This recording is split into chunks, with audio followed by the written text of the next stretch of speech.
Kana uchangu nubati andotenda chose ni kushana kwa waita Hevo FM to be your radio of choice. Tasangana Jakare uri mvuru wakanakisa the 20th of October 2025 and chifara oka kuti zvaita zvakanaka ndaona kuti tisati taenda kumwenezi like I was telling you kuti iko ndichange andiri kumwenezi for this week asi ndisati ndaenda ndinokumboita hurukuro pamusoro pechirongwa chedu chekuti varimi varime zvakaperevedza vachishandisa chirongwa chePICSA. PICSA muchidimbu zvinongoreva kuti Participatory Integrated Climate Services for Agriculture.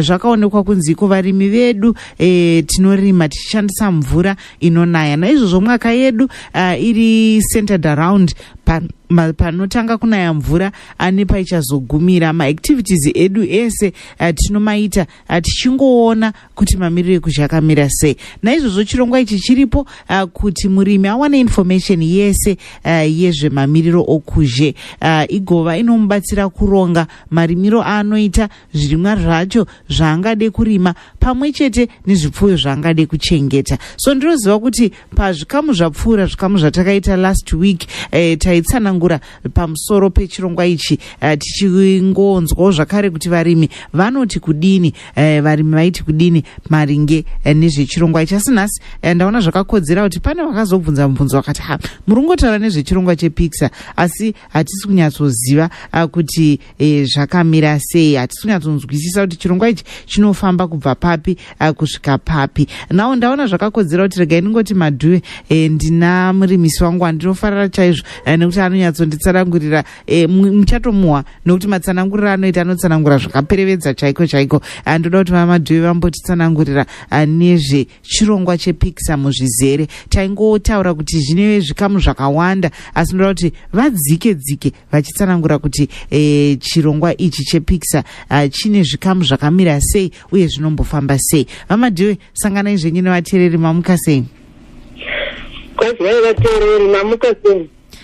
Ndinotenda Madhuwe zviya wadhi yamunorimisa muri iwadhi chii kumwenezi? Ndinorimisa ndiri kuwadhi 1 kumwenezi. Zvakanaka. Regai ndibva ndatongopinda muchirongwa nemi. Mungatitsanangurirawo here kuti chinombonzi PICSA chii? Alright, tinotenda. Chinonzi PICSA pachirungu zvinongoreva kuti Participatory Integrated Climate Services for Agriculture. Zvazviri kungoreva muchishona ndezvekuti kurima kwatagara tichiita asi iko zvino tinenge tava kurima tichiziva mamiriro ekunze. Sei ndichiti tinofanira kuziva mamiriro ekunze? Izvi zvinobatsira varimi kuti vagone kuita madecisions pamhando chaidzo dzembeu dzinofanira kurimwa zvichienderana nenzvimbo yavo, nekuti ndinonzwisisa kuti mvura dzinonaya zvakasiyana nenzvimbo. Saka PICSA inozototitsanangurira kuti donongodza kuti panzvimbo inenge ine varimi ndedzipi mbeu dzinonyatso kuita zvakanaka even zvipfuyo zvichienderana nemvura yavanenge vachigamuchira panzvimbo ipapo. Aiwa, ndinotenda chaizvo. Ndingade zvakare kuti ndinzwise kuti takatarisa chirongwa chePICSA ichi chakatanga rini mudunhu rekumwenezi? Chirongwa chePICSA chakatanga muna August 2022 chichidzidzisa varimisi kuti vagozoenda kunodzidzisawo varimi pamusoro pezvePICSA. Ndingade zvakare kuti vandangonzwisisawo kuti ndofunga mataura imi kuti chirongwa ichi chakatanga mugore ra2022. Tichiona mashandiro ari kuita chirongwa ichi mudunhu renyu muwadhi menyu muwadhi 1 mamuri, chirongwa ichi chinobatsira zvakadii varimi pakurimwa? Chirongwa chePICSA chinobatsira varimi zvakanyanya pakurima. Sei ndichidaro? Pane masteps urongedzwa kwakarongwa paPICSA. Varimi havachangonoiti zvinhu zvavo nemunguva imwe chete. Pane atinoti masteps anokwana kuita 12. Masteps iwayo ndo avanotevedzera 1 by 1 achibudisa urongedzwa hwavanofanira kuita zvichienderana nenguva. For example, regai nditi pakurima nePICSA tine atinoti mastages. Mastages acho anokwana kuita 4. Atinoti long before the season, just before the season, during the season, after the season. Pasi pema stages iwayo tine atinoti ma steps saka regai nditaura nditi long before the season varimi vakatomirira kuti mvura ichanaya vane masteps avanenge vachitoita panguva idzodzo. Regai nditaura ndichiti pane yatinoti seasonal calendar. Varimi vanofanira kunge vava neurongedzwa hwavo hwatinoti calendar hwekurima. Patinoti kalenda ravo rinofanira kuenderana mwedzi umwe neumwe unofanira kunge une chekuita pakurima kwevarimi. Regai nditore nguva yaApril yatinoti varimi vachikohwa. Vachibva pakukohwa ipapo vanofanira kutoziva kuti taakutotanga yatinoti land preparation. Land preparation yacho kana taakupikisa havachangoiti kungoti takuita land preparation yechii. Vanofanira kunge vachitova nespecific crop nemhando futi yemarimiro. Regai ndipe example yekuti kuda vari kose kuno kumwe nezuku kunowanikwa mvura shoma, saka vanonyanya kurima mapfunde pasi pepfumbudza. Saka kalenda repfumbudza ravo ravanofanira kutotevera rinofanira kuitwa land preparation yekutochera makomba munana Mei, June, July vachichera makomba sese nekuunganidza mupfudzi. Saka kalenda ravo rinotovaratidza mwedzi kuti kunenge kwakamira sei, kunenge kusiri kunaya. Mamiriro ekunze acho havanenge vachitoziva. Tine chitopa information yekuti iko zvino hakusi kunaya. Saka vanofanira kunge vachera makomba avo, vanofanira kunge vachiisa mufudze mumakomba avo, vanofanira kunge vachitounganidza yatinoti mulch. Vanofanira kunge vachitoita urongedzwa hwembeu because panenge pari palong before the season. Mukati mezvozvo havangozviiti. Vanofanira kunge vane yatinoti resource allocation map. Iyo ndiyo yokungoti vanofanira kuziva mamiriro emusha wavo nezviwanikwa zviri mukati memusha wavo nezvimwe zviwanikwa zvinofanira kuvabatsira zviri kunze kwemusha wavo zvinowanikwa munharaunda.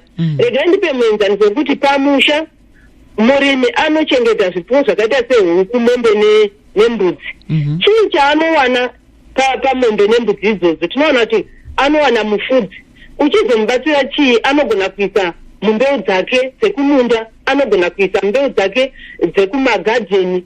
Ikoko anobva awana muriwo unozofidha mhuri yake, kana kutowana mari achitengesa mavegetables kana kutengesa livestock wekunze kwemusha. Saka anofanira kungezve achitoziva panoba nemagaps kuti zvii zviri kumukonesa kuwana mari zvaanofanira kunge achigadzisa pamba. For example, anofanira kutodzara kana miti chaiyeyo kuti agogona kutengesa achiwana mari, uyezve nenguva iyoyo mhuri inenge ichitodya mafruits iwayo. Saka tiri papo tine masteps A kusvika pa-C. Saka step A ndiyo yandarondedzera seasonal calendar neresource allocation. Then ipapo zvakare pane yatinoti historical climate information and the farmers perception. Murimi anofanira kunge achiziva nhoroondo chaiyo yemanairo anoita mvura especially then for example ye-30 years dzapfuura mvura yaimbonaya zvakaita sei. Pane mvura yaigona kudarika makore mangani ichinaya zvakanaka pamwe pacho ichiita shoma. Information iyoyo inogona kubatsira murimi pakuti aite decision pambeu dzaanofanira kusarudza kuti arime. Zvikuru sei takatarisa mbeu dzinenge dzichida mwaka mupfupi.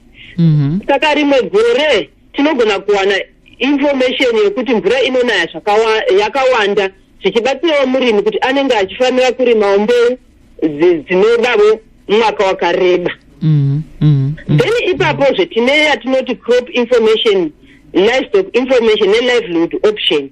Izvozvo tiri kuti murimi anofanira kukwanisa kusarudza mbeu zvichienderana namaniro ekunze. Nokuti vekumeti vanobva vatipa kuti gore rino kunze kuchange kwakamira zvakaita sei, tinoreceiva mvura yakawanda zvakaita sei. Saka murimi anofanira kunge achikwanisa kusarudza mbeu dzinoenderana neuwandu hwemvura yaanenge audzwa kuti ichashayikwa. Saka tiri palong before the season anenge asati awana information iyoyo. Saka kuri kutosarudza tichishandisa information yatagara tiinayo semumwe mwedzi tagara tiri kutongoziva kuti tiri kuwana mvura shoma. Saka mafarmers tiri kutomapa advice yekuti ngaasarudze mbeu dzesangadiki takamirira kuti tigozoudzwa kuti mwaka wakamira sei. Then tiri ipapo tiri kuti varimi ngavawane chekurarama nacho chiri kuvapa raramo panguva iyoyo atinoti maoptions. Saka vamwe vanogona kunge vachitochengeta huku chedzedze. Ndopaya patinoona varimi vachichengeta mabroilers avanenge vachitotengesa kuti vawane mari kana maimproved breeds avako mazuva ano akaita semasasu namaTrainbow. Ipapo tinoona vamwe vanotoita zvekutobika mabhanzi chaiko vachitengesa, vamwe vanotoita zvokutoita vana zungura kana mamwe maricho avanenge vachitoita kuti vawane zvinovapa rarama. Saka tiri ipapo murimi anofanira kutosarudza kuti chiri kunyanya kundipa raramo chacho chii, onyanya kutoita ichocho. Kana zvekuchengeta mabroiler zvirizvo zvekutonyanya kumupa mari ndezvaanofanira kutoita chaiko.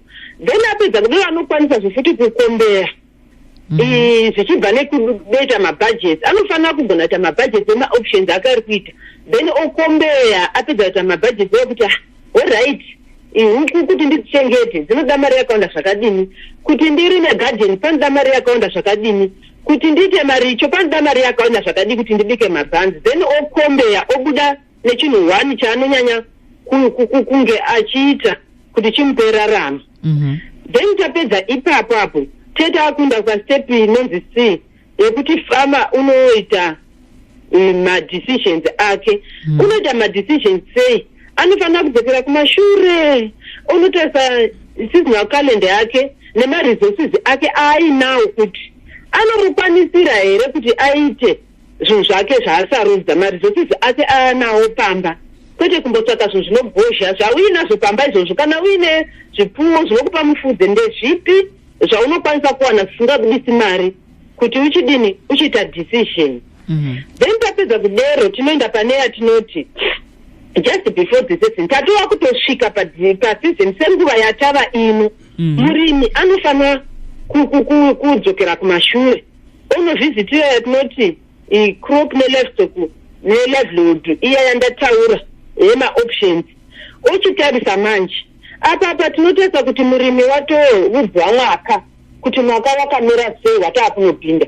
Iye uchifanira manje kutarisisa kuongora kuti alright, decision yangu yandakaita, mbeu yangu yandakaselekta, mainputs angu andiinawo zviri kukwana here nemwaka wetanhu.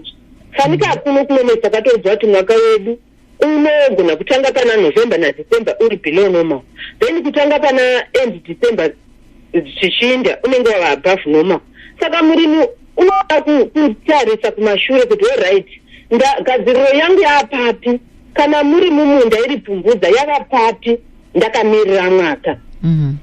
Nai topinda futi pamwaka tatova mumwaka imomo, murimi anofanira kunge achiudziwa yatinoti short term focus nemawarnings anenge achibva kune remeti. Panonzi tarisai pachanaya mvura ye50 and above millimeters in 2 days dziri kuuya. Ndopapa techiti murimi chigadzirira manje kuti zvipfuwo zvako kana uchichengeta huku dziri pakanaka here, kana dziri mbudzi dziri pakanaka here, hadzigoni here kukanganiswa nemvura yataurwa kuti iri kuuya. Pamwe inenge iri warning chaiyo kuti kuri kutouya zuva pavhiki mbiri dziri kuuya. Kana ari murimi sekuno kunonyanya kuti ngavanyanye kubhesa nepfumbudza, mauchi yako iripo here, kana iri weather harvesting iripo here yekuti ufanire uchisupplementa macrops ako panguva iyoyo wakamirira kuti mvura iuye. Then toenda pane stage yekupedzisira inonzi after the season. Apo tinechiti murimi chireviewa manje, ogara pasi ochiongorora kuti pane zvandakaita pakalenda rangu rokurima nemaresources angu epamba, zvii zvandakakonewa, zvii zvinofanira kugadzirisiwa, murimi achitogadzirisa. Saka tiri kuti kurima all year round, asi tichirima tichitora step by step so that murimi ahwisise kwaari kubva nekwaari kuinda nezvazvinoda kugadzirisiwa. Nyaya dzakanaka zvikuru, ende ndatonzwa apa manyatsotsanangura zvikamu zvese zvepikisa zvikuru sei zvinotarisirwa kuti murimi aite season isati yatanga, zvinotarisirwa kuti murimi aite season painotanga. Ndingade zvakare kuti ndinzwisise kuti chirongwa ichi chepikisa, nanzwa mambotsanangura madhuwe kuti imi chirongwa chepikisa tirongoti marimiro ari kungoita murimi ndiwawo, asi akuita izvi achionawo mamiriro ukuzhe nezvimwe zvakadaro. Chirongwa ichi chedu chePixar chinofambidzana zvakadini nezvimwe zvirongwa zvevarimi zvavagara vachiita munharaunda mavo? Tingapa semuenzaniso kuda semechanization nepfumvudza. Ndoona kuti Pixar yakadanyanya kukosha pazvirongwa izvozvo. Inofambidzana nezvirongwa zvemechanization kana kuti pfumvudza pakuti Pixar inovuya ichitipa weather information kuti mvura yatiri kuwana yakawanda zvakaita sei. Saka varimi vanobva vatoziva kuti right semumwe nezi takatoziva kuti mvura yatiri ishoma. Saka vanoda kuti kurima kwavo kunge kuchitogona kuchengetedza ivhu, kuchigona kuchengetedza mwando. Saka izvozvo vanozviita sei? Vanozviita yatinoti minimum soil disturbance yapachirungu, kuti vanorima nenzira dzinochengetedza ivhu dzakafanana nokungotsemura malaini mumunda nokuchera makomba. Vapedza kudero vanotoisa yatinoti mulch mumunda inova iyo nedonzo guru repfumvudza rinobata mwando. Vanobva vachengetedza futi mufudze wavo nekuti vanonyatsokunesa panzvimbo chekuito pavari kuisa mbeu, so that mbeu dzonyatsokuwana chikafu chakakwana. Uye nzira dzavanoshandisa kurima nadzo dzepfumvudza nekungotsemura makomba kunochengetedza ivhu. Chero mvura ikazova yakawanda inouya haigoni kukukura ivhu zvakanyanya nokuti rinenge risina kwatinoti kudefenyedza pachishona, kusina kungorima pese pese. Rinenge rakasimba riri intact, saka harigoni kukukurwa nemvura chero ikawandisa. Uye manutrients anonyatsonga panzvimbo mbeu dzichikura nenguva. Aiwa, ndinoda kutenda zvikuru. Regai nditini tiri papo, ndinoziva kuti pane pakambokurukurwa navamwale pataitaura vhiki yapfuura vachitiwo mumwaka wedu tinozoitawo dzimwe nguva dzekuti mvura inonaya, asi tozomboita madry spells ekutiko panenge pasinganayi mvura. Kuda mungatiudzawo kuti murimi anochengetedza sei mvura mudunhu remwenezi paya patichigadzira kuti panombonaya mvura mazuva anenge asingawanikwe mvura aya, murimi anodii kuti achengetedze mvura? Tine nzira dzakawanda dzatinodzidzisa varimi kuti vachengetedze mvura panguva yekuti idzidzo supplement amacrops panguva yedry spell.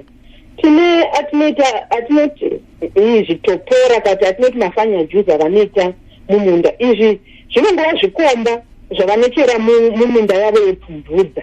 Zvinobata mvura, kuti kana mvura yanaya zvinobva zvabata mvura, zvobva zvadiridza mbeu dzacho zvishoma nezvishoma. Uye chakanyanya kukosha ipapo kuti kunyange vakachera izvozvo zvikomba zvinobata mvura, vanofanira kuwanikwa minda yavo yepfumvudza yakaitwa mulch. Mulch inogona dzera raMwari rinobata mwando zvakanyanya.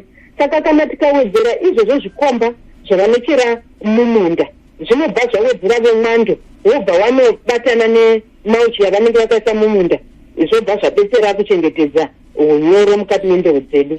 Then atinoti makandiwa aya atinochera. Kudhara makandiwa aicherwa ekurasa mvura nekuti mvura yainyatonaya zvakanaka. Patiko zvino taakutoti ngaacherwe anobata mvura.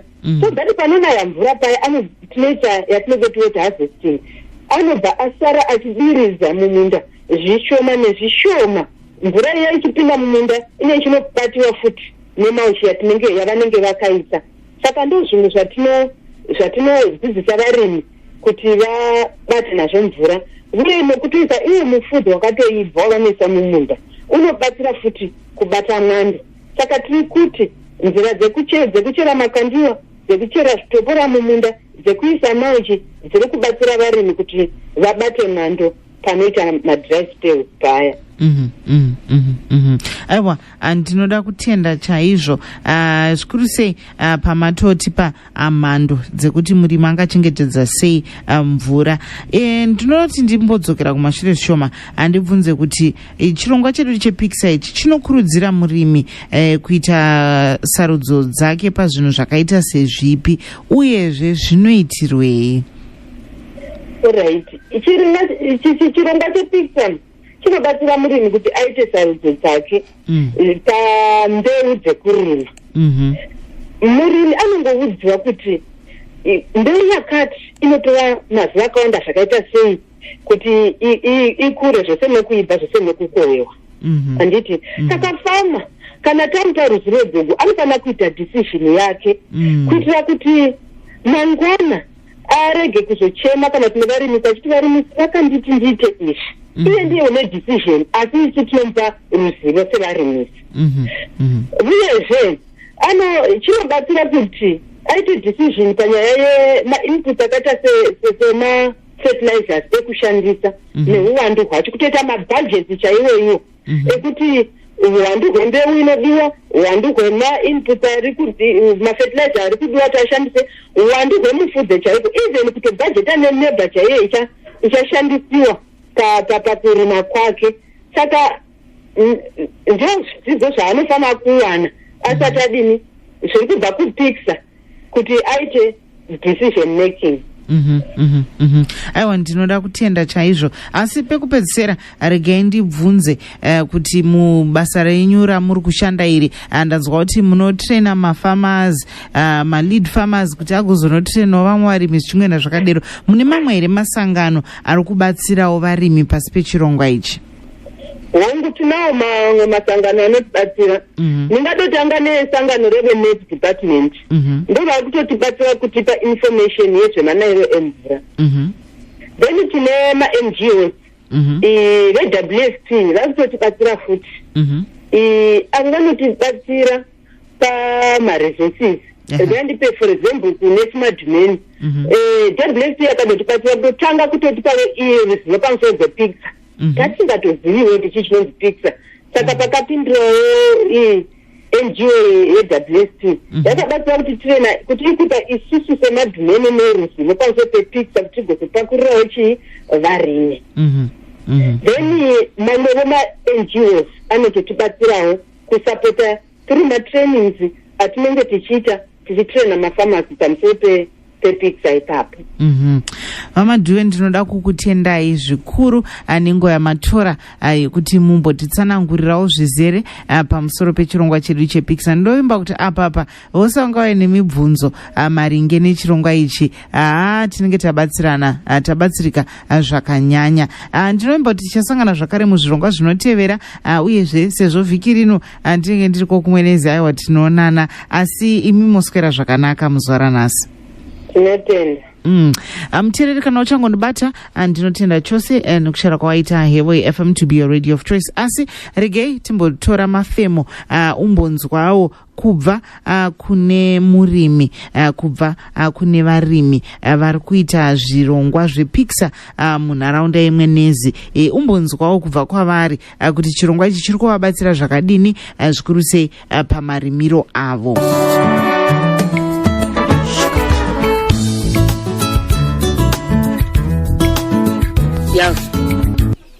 Ini ndinoitwa Auxilia Tizirai, ndinobva muward 4 Mwanesi. Ndiri little farmer. Ndichiita zvidzidzo zvepicture. Zvidzidzo zvepicture zvakatibetsera panyaya yekurima. Tinorima mbesa dzemapfunde nemhunga nerukwesa. Gora ndakawana last time pamapfunde ndakawana zvisaga zvangu 10. Gore mhunga ndikawana zvisaga zvangu 4. Gore kwesa ndikawana 3. Saka ndinoona kuti semwaka uno ndine gadziriro yekuona sekuti mwaka uno ndichadarika mawirirano nekuti ndiri kudzidza zvakawanda muredhiyo, ndichiwana zvimwe mumafoni mawirirano nemwaka kuti uri kufamba sei, nemadhumeni edu tichiita zvidzidzo tichivungana. Iye zvino takaita zvidzidzo zvedhiga zvatakapiwa rekudhiga makomba iri. Saka richatibatsira kuti tiwedzere minda yedu kuti tiwande, kuti tigowana guru rakawanda. Tinoitazve mikando yekufusha mari nekutsvatakasarudza kupfuwa imbudzi nehuku, kuitira kuti hazvitani kutipa mari nekuti vana vadle, nekuti vana vaende kuchikoro tichitengesa. Saka takazviona izvozvo zvakanaka kuti tizviite. Saka nekuda kwepicture tine zvidzidzo zvatakawana zvakawanda zvinotibatsira. Saka tatenda. Indonzi Agnes Mpofu, Ward 4 Mwenezi. Toda kutenda chidzidzo chepikisa chakavuya kuzotidzidzisa. Kumashure uko tisati tadzidziwa nepikisa. Takanga tichirima zvisina tigora taiwana rakawanda. Tangoona mbichana wezvigo zvataibudisa. Asi patakazodzidzisiwa nevarimisi vedu takagona kuzwa kuti kunorimwa kuchidai, tichiziva marimiro, tichiita dhiga yedu, tichigorera pera takadona gore rinani nekuda pepikisa. Ndakaona 50 zvangu 10 zvemhunga, tikaona 5 zvemapfunde nenyemba chimwe 50 chimwe. Mwaka takadzidziswa zvemumamiriro kuzhe nevarimisi vedu. Tikaziva kuti kana tikarima takadai mbeu dzetsanga duku dzinotibatsira, dzinoita kuti tiite gore rinani. Tikadzidza futi tikaita futi nezvefushai, tiri kufusha mari, tichiwana mari dzekutibatsira kuendesa vana kuzvikoro. Takatotenga zvipfuwo zvedu zvakaita sembudzi dzatiri kupfuwa zvine huku, tichiita mazai ekutengesamwa tichidla navana. Mwaka unoyu takadodzidziswa zvenezve mwaka uri kutevera uyu takadoita dzidziswa nezvemamiriro okuzhe. Saka totadza kuti gore redu tichabandudza gore redu nokuti takaintroducewa muchina webassin digger ratiri kuzoshandisa. Toda kuti ticharima tichakuwa kudarika kwataita padhigai nokuita nekurima kwedu kwawo kuchakura. Zvinhu zvedu zvichaita kuti tive negore rakakura zvakanyanya. Tichiramba tichingodzidziswa nevarimisi vedu. Tinotenda. Clemens Moyo, ndinogara muward 4 lead farmer. Takadzidziswa pamusoro pepikisa yakatidzidzisa zvokurima. Taimborima marimiro ataite kungoendesa mvudzi munda todongokusha chiwaya nago redu nokuti taipedzisira totenga. Asi takazodzidzisiwa zvepikisa takaona kuti zvakatibatsira pakuti ndava kuwana gore rakati kurei. Nemwaka vakatidzidzisa mamiriro emwaka kuti mukamuna mwaka wakadai munofanira kuti murime so. Saka apa vakatidzidzisa mwaka uyu ndakaona kuti zvakati chinjei. Saka pamwaka uno tadodzidziswazve pamusoro pokuti mwaka wedu wakamira sei. Saka tine gadziriro yokuti ndinofanira kuti ndikunde ndidarike marimiro andakaita. Zvigore rapera ndakarima ndikaona mapfunde angu 20, mhunga ndikaona zaka 5.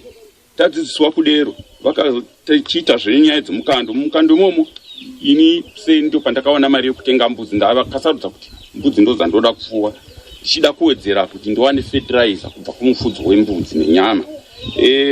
Iko zvino tadzidziswa kudero vatidzidzisa tikaona vabuya nemuchina webassin digger.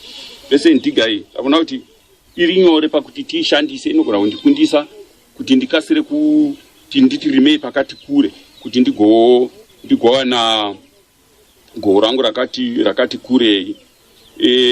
Ndinoona kuti mwaka wegore rino zvatabudziwa kudero, ndinoona kuti ndichakunda uye ndichaita zvinhu nemazvo. Ndinoona kuti patakanga tichimborima kuro tofanira kukura kudarika zvandakanga ndichiita.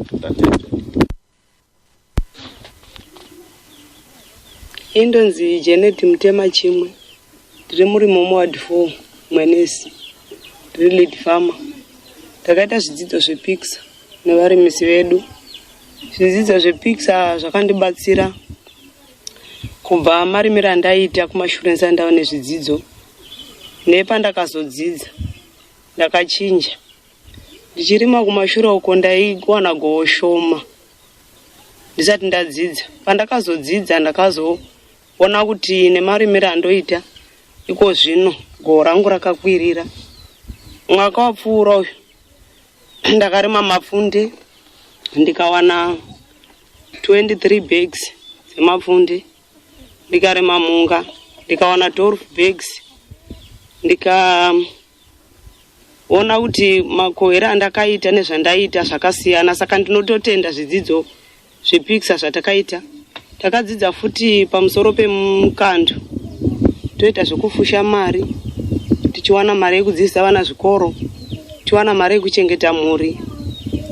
Tikadzidza zvakare pamusoro pezvipfuwo kuti tofana kupfuwa zvipfuwo.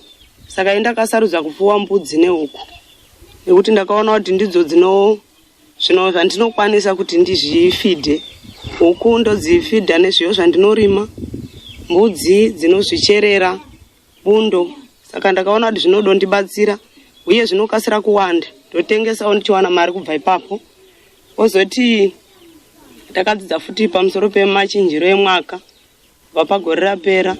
Takaona zvidzidzo kubva mwaka uchitanga kuwawa pakati kusvika pakunopedzisira. Tichingodzidza tichizviwana kuvarimisi kumafoni, kumaredhiyo. Gore rino mwaka uno watatarisana nawo tadozviwana zvakare zvidzidzo zvacho kuti mwaka uno uchava kwamira sei. Saka tadogadzirira tikupfurikidza nemadzidziro ataita kuti mwaka unenge wakamira sei. Uye tinotenda futi zvidzidzo zvebhese ndiga ratavigigwa. Tawana zvidzidzo zvokuti tinotodhiga nebhese ndiga, hatichadhigi nemapadza. Uye todowedzera minda yedu kuti mapadza taidhigawo paduku nenyaya yekuti panenge zvichigwadza. Saka izvino tichadhiga pakuru tigowana gowo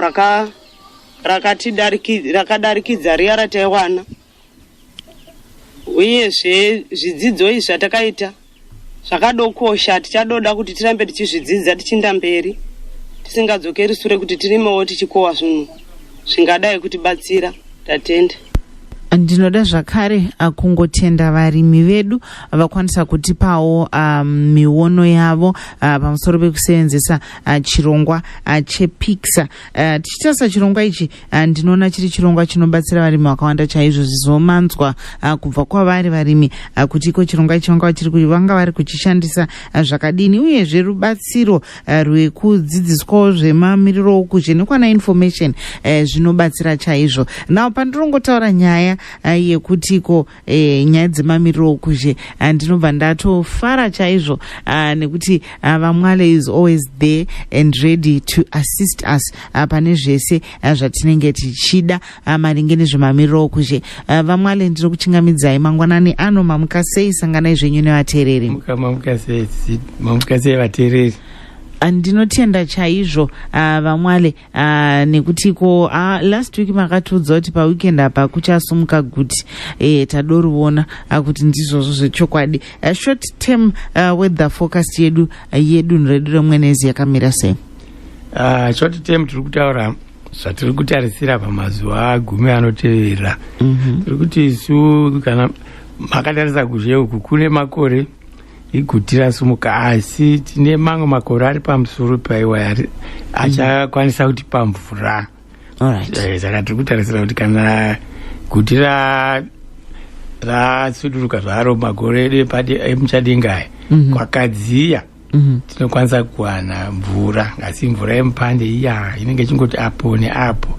Saka tiri kuitarisira isu kubva Chitatu kusvika musi wemugovera pane mukana wekuti tingawane atinoti ma-isolated thunder showers. Tinotenda Vamwale, asi tichitarisawo mwaka wedu wemvura wegore rino wesizeni yedu ino yatatarisana nayo. Imimi ndinoona ndoziva kuti munoita analysis muchionawo mapredictions ezvatiri kutarisira. Pane mubvunzo unogara uchingobvunzwa neveruzhinji kuti tingati mvura yatichawana yakawanda here zvekuti tingati hakuna nzara. Mubvunzo wakanakisa chaizvo. Ndoda kutenda murimisi vambobata ipapo. Kana tanga takateerera murimisi vatiudza kuti mumwenezi tagara tinowana mvura shoma. Ndo zvakanyanya kukosha izvozvo zvokuti varimi vazive kuti kana vachishandira mumwenezi mvura yagara iri shoma 450 millimeters. Saka zvinoreva kuti vane zvavagara vachishanda nazvo zvinobatika mumwenezi chete, zvichienderana nekuwana kwavanoita mvura yavo. Ipapo ndo pakakosha.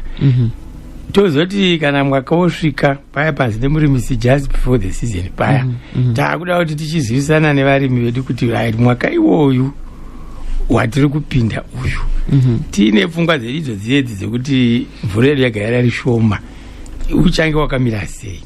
Saka tiri kutarisira kuti chikamu chekutanga October, November, December sezvataurwa nemurimisi wedu hatiri kufara kuti vakanyatsopabatisa ipapo. Mvura yedu ichatanga iri shoma muna October yoenda achiwedzera November yozowandira muna December.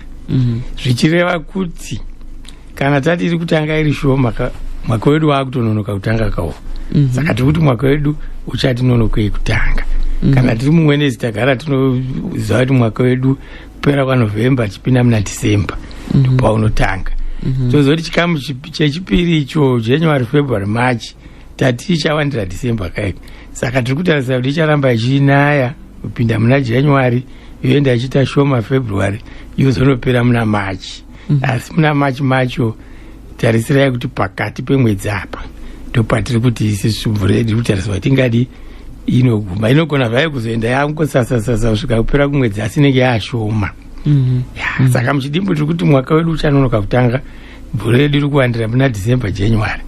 Asi murimisi wambobata zvakare nyaya yekuchengetedza mvura yamabvunzai nekuti tinosangana neatinoti madry spell kunyanyanyanya muna January naFebruary. Kana achiti dry spell tiri kuti mvura yedu makore ano haichanaya semunayiro yaita kare yemubvumbi iya yekuti yaita svondo ichingonaya ukangopisa yobva yadzoka zvakare. Mvura yedu yaya yekuti makore anosumuka towana atinoti mathunderstorm yemupande iya apo yonaya apo yombojamba apo yonaya. Saka yanaya kudero inomboti mirei. Saka tiye chite chingida kuti mvura yedu yakamira zvayo mazuva 10 zvichidzokera sure zvinenge zvichakanakira zvirimwa zvedu nezvipfuwo zvedu.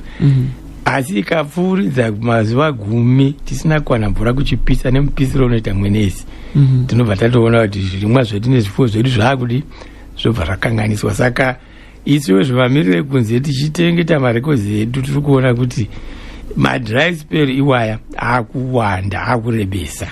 Saka ndopo ari kufira nyaya dzedu kuti tokwanisa kuti mvura yedu yanaya yakanaka asi madry spell akawandisa mazuva asina mvura kuchipisa tinoita zhara zvakare. Tinoita zhara asi takawana mvura. Ndinoda kutenda chaizvo Vamwale and zvataurwa naVamwale zvinhu zvakakosha nekuti nyaya yeclimate information zvikuru sei tichitarisa nyaya yemahistorical records maforecast zvinobatsiridza kuti murimi ange achikwanisawo kuona atingatiwo maoptions kana maopportunities nemarisk acho anenge aripo kuti mvura ikanayisa zvataurwa izvi kuti tikasatochenjerera tinogona kutoita nzara iyo mvura yawanda. Asi murimi anofanirwa kubva azova nekuchenjera zvakare neinformation yanenge achipiwa nana murimisi nedzidziso yanenge achipiwa kuti mvura yochengetedzeka sei kuti iko paya panenge pasinganayi mvura murimi awane kubatsirika. Muchidimbu ndiyo inonzi iyo PICSA inonzi iyo Participatory Integrated Climate Services for Agriculture inova chirongwa chekuti icho varimi zvakaperevedza vachiona information yese inovabatsira. Aiwa Kwanas ndinombogumira panapa ndichida kupa kutenda kukuru kwazvo kuna Madhuve vanonzi ivo Cosness Dhuve murimisi wekuward 1 kumwenezi vanga vaineni pano pachirongwa zvakare naVamwale vanobva kuMeteorological Services Department ndo vanoona nezvemamiriro okuzhe ava. Ndichida zvakare kutenda rutsigiro rwatapiwa neveWorld Food Program pakuti chirongwa chedu chienderere mberi. Ramba wakatira zvako paHevo FM 100.2 nepfenyuro inopakura tsvigiri chete chete. Tichange tichisangana muzvirongwa zvinotevera. Each day I pass you sitting there rocking in his chair. I lift my hand in greeting, he smiles in return. Then one day he says, come here child, I have words to tell.